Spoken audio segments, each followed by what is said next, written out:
Maranatha. Setelah penglihatan yang mengerikan tentang neraka, Tuhan dan aku menuruni gunung, melalui terowongan yang gelap, dan kembali ke suatu tempat yang mulai kupanggil sebagai Gunung Hewan.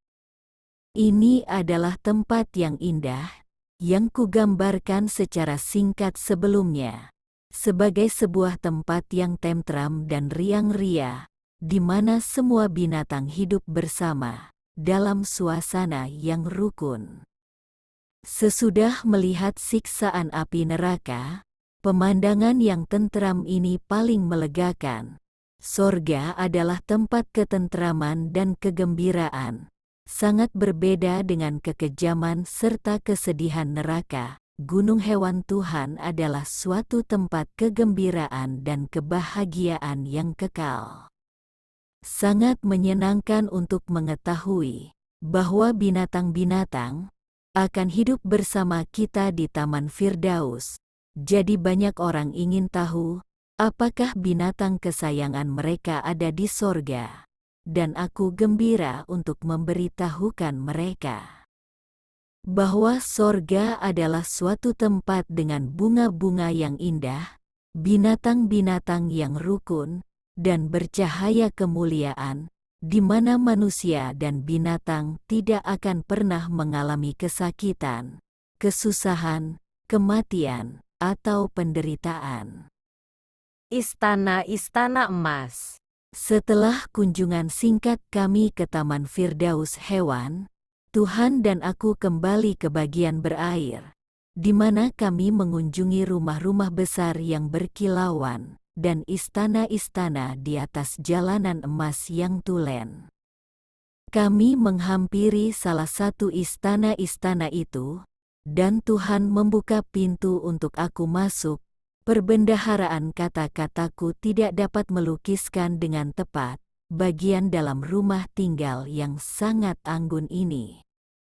Dinding-dindingnya terdiri dari permata-permata indah yang berwarna-warni serta berkilau-kilauan dan memancarkan cahaya dengan cara yang menakjubkan. Aku ternganga karena terpesona untuk seketika lamanya, sebab aku tidak menyangka akan melihat keindahan yang seperti itu. Untuk seketika aku menyangka ini hanya suatu mimpi. Tetapi ini adalah betul-betul sebuah istana. Tidak ada keraguan-raguan mengenainya. Tuhan beristirahat di atas sebuah kursi.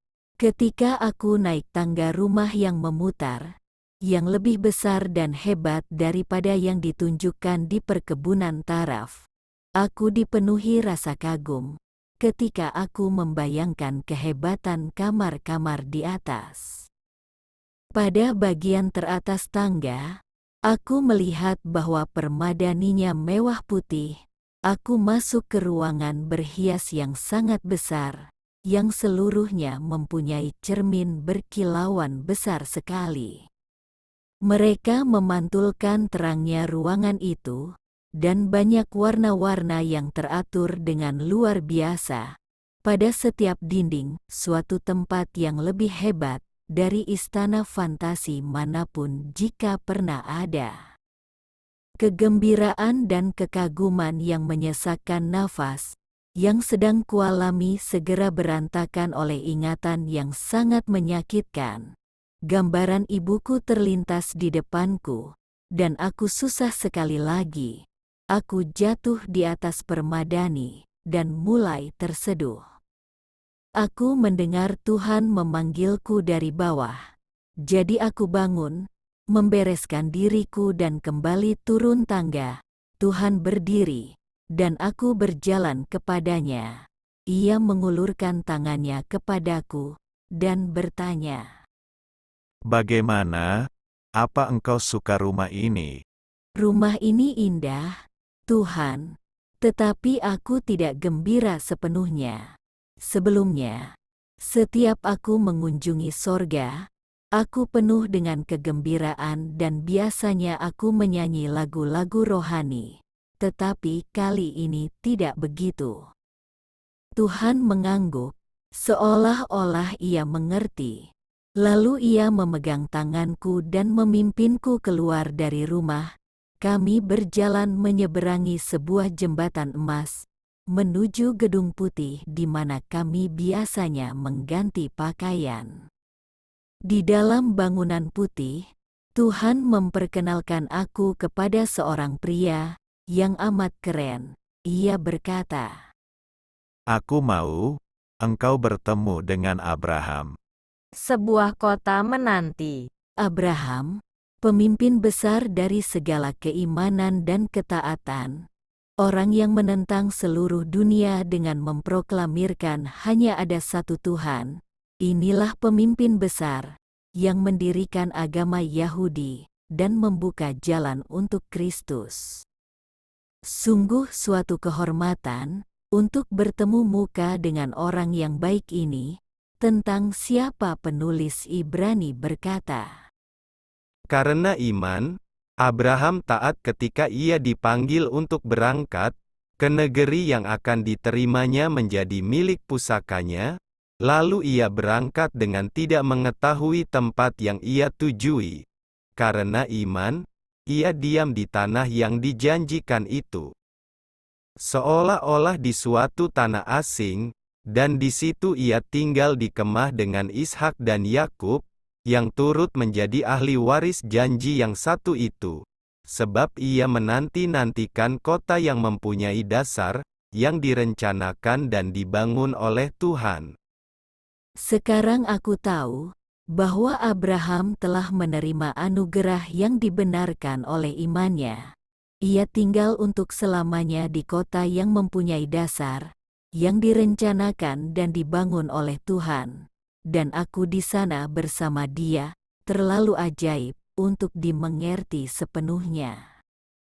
Abraham adalah seorang yang paling bermartabat, yang berambut panjang putih, dan janggut putih terjuntai. Meskipun ia kelihatan tua, matanya bercahaya seperti masih muda dan riang.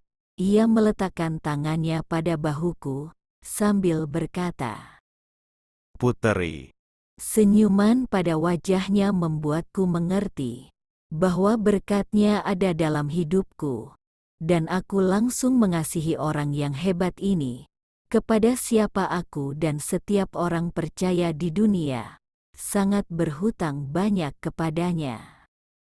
Mungkin lebih dari siapapun, Abrahamlah yang mengajar kita bahwa tanpa iman, tidak mungkin orang berkenan kepada Tuhan.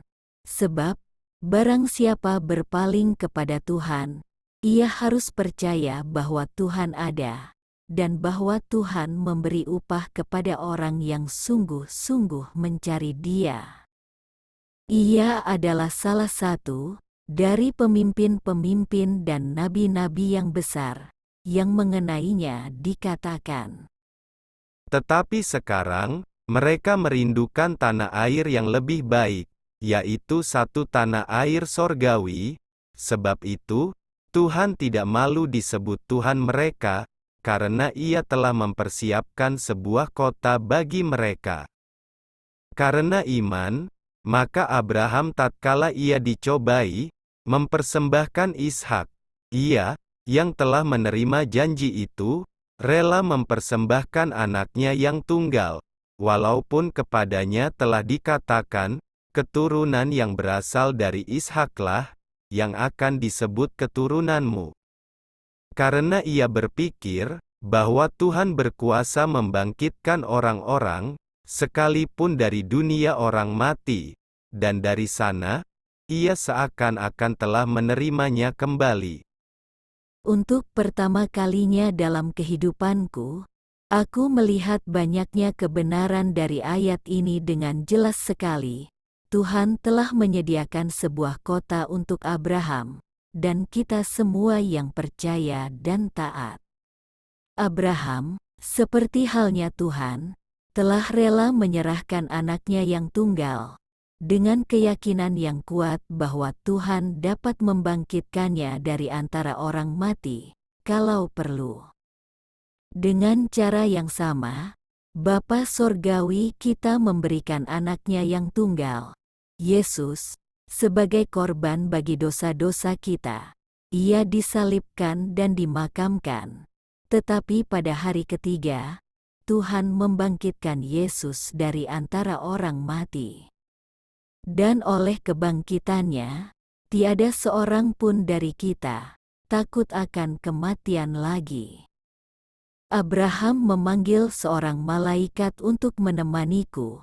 Malaikat itu membawaku ke ruang berhias, di mana aku berganti dengan jubah sorgawi dan mahkotaku yang indah.